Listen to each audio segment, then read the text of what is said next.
નમસ્કાર, નેટવર્ક ન્યૂઝની સાથે હું છું લવલીન. બુલેટિનની શરૂઆત મહત્વપૂર્ણ સમાચારોની સાથે કરીશું. બનાસકાંઠાથી મહત્વપૂર્ણ સમાચાર પ્રાપ્ત થઈ રહ્યા છે.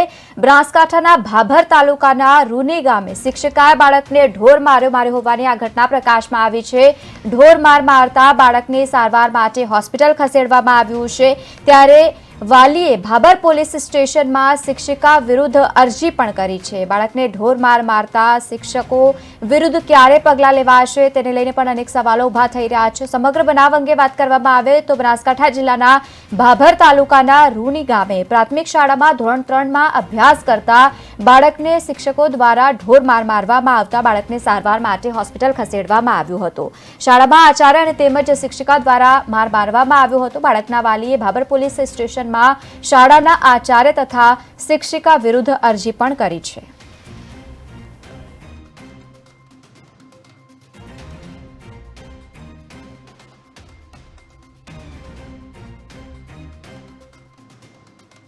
એટલે એને લેસનમાં અક્ષર બરાબર રાઇટિંગમાં ના આવે તો સાહેબે ઢોર માર્યો હતો.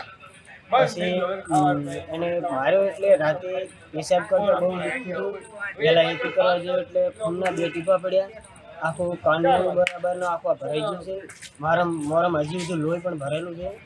મારે ભાગ રાખેલો છે રૂની દેરિયાવાળા શાળામાં ભણવા જાય છે. મોટું નાગપુરાનો ધારાસભ્ય શ્રી સ્વરૂપજીનો પણ ફોન આવેલો હતો અને અમને કહ્યું હતું કાયદેસરની જે કાર્યવાહી થતી હોય સરપંચ તમે ત્યાં જઈ અને સોલ્યુશન કરો અને આ બાળકને પૂરેપૂરો ન્યાય મળે એવું કરવાનું છે. અને આવા શિક્ષકને સસ્પેન્ડ કરવામાં આવે એવી હું સરકારશ્રીને વિનંતી કરું છું. જે લોકો વાત કરે છે એવી કોઈ ઘટના શાળા કક્ષાએ બની નથી.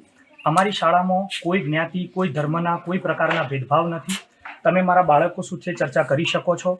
ગઈ સાલ સીઈટીની અંદર મારા ઠાકોર સમાજના 3 બાળકોએ સીઈટીમાં પોતાનું મેરિટમાં આવી અને સ્થાન પ્રાપ્ત કર્યું છે. એની આગલી સાલ પણ 2 ઠાકોરના બાળકોએ એ સ્થાન પ્રાપ્ત કર્યું છે. અહીંયા એવો કોઈ મતભેદ નથી, અહીંયા એવા કોઈ વાદ વિવાદ નથી. અમે પડ્યા જ નહીં, પણ મારે હોય તો ખબર તો પડે જ ને. અને હું તો વર્ગમાં જ નથી ગઈ. વળી 3જા ધોરણનો વર્ગ કાલે મેં લીધો જ નથી.